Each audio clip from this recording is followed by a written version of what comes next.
It's time to cook with Susan Beck. Welcome. We're going to make Tuscan chicken today, and I've got some beautiful boneless, skinless chicken breast here, but you could also do this with breasts that have the bone in or with chicken thighs. Really, for that matter, you can make it with chicken legs or any pieces of chicken you would like. Our Tuscan chicken is going to have a cream sauce, so we are going to use some heavy cream today as well as some butter. Let's check out what else I have set out. We will season this with salt, pepper, and oregano, using some garlic and some Parmesan cheese, tomatoes, and some baby spinach. Swap that out for kale or Swiss chard if you would like. I'm going to turn my oven on to medium-high heat and drizzle it with olive oil. Now, this is called Tuscan chicken, and olives grow plentifully in the region of Tuscany in Italy. So I think that's part of where the name comes from. They also grow a lot of fresh produce and things, thus the spinach and the tomatoes and so forth. All right, we're going to put a little seasoning on these chicken breasts before we put them in the pan. Today I am using oregano and I am using salt and pepper. I'm going to put a fair amount on each side. After I put these down into the pan, I will do the same to the back sides. All right, swirl that olive oil around and lay these in. We're going to cook these for probably around 8 minutes per side. We want to get them cooked through here. All right, I did put my chicken on a paper toweling to kind of dry up some of the liquid that comes with that at times. All right, I'm going to get a little more liberal amount of oregano on it this time, and some more salt. And that pepper. I'm just going to cover that chicken with a screen to keep it from splattering olive oil around my kitchen. While the chicken cooks, we'll take a look at our vegetables and garlic and get that all prepped and ready to go. I'm going to take all these cherry tomatoes and I am going to halve them.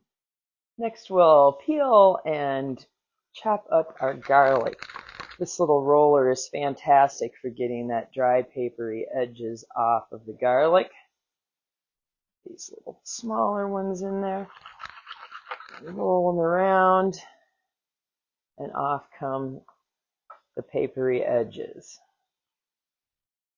Oh, this one here I think's got 2 cloves together. Let's try that again. So I guess I have 4 cloves of garlic, not 3 cloves of garlic here, but use how much you'd like. I love garlic, so I'm good with 4. All right, I've got some rougher ends that I'm going to remove. And then we'll chop this up into small pieces.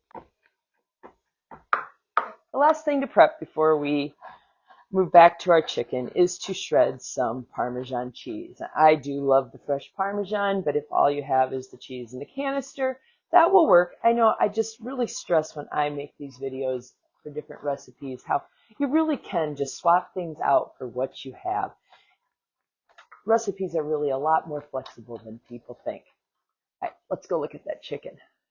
While that chicken's cooking, we've gotten everything chopped, shredded, and measured.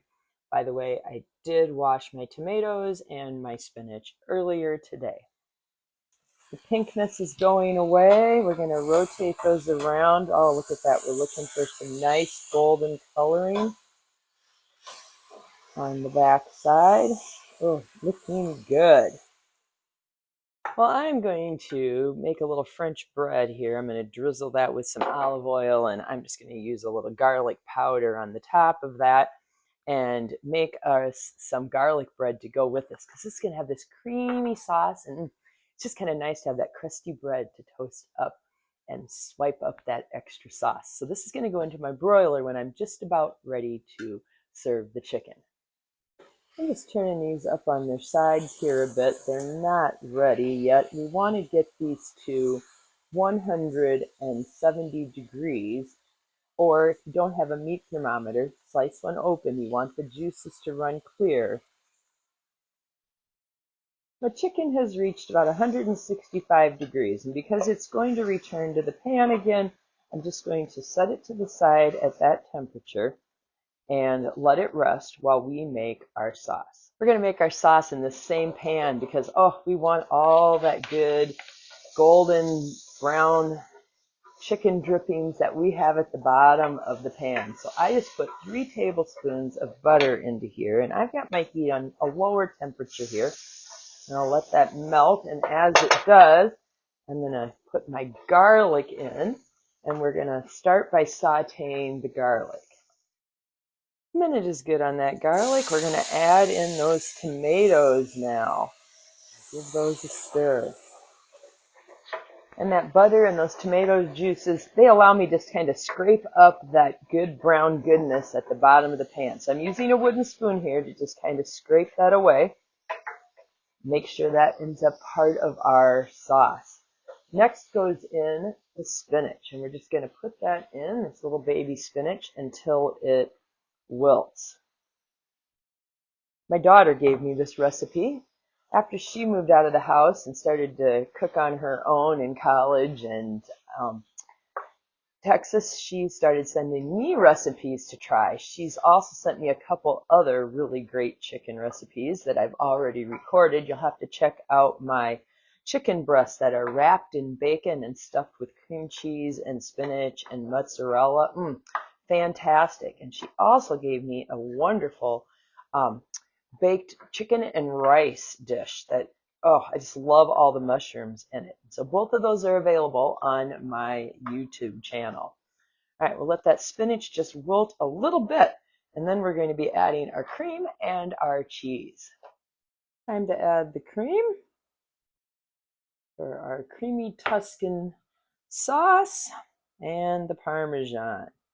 Now this is also the perfect time to put your bread into the oven if you want to toast up some garlic bread. Now if you put your bread in the oven, be sure to set a timer so you don't overcook it and have burnt bread under that broiler.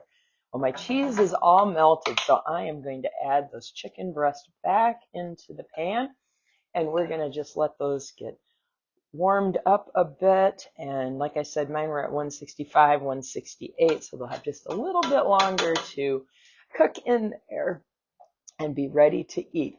What a simple dish, this Tuscan chicken.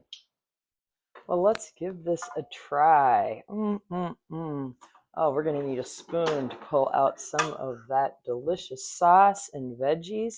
I love making this in the summer when I've got cherry tomatoes and spinach and Swiss chard growing in my garden. Let's taste that. We got to have a little of those veggies with it.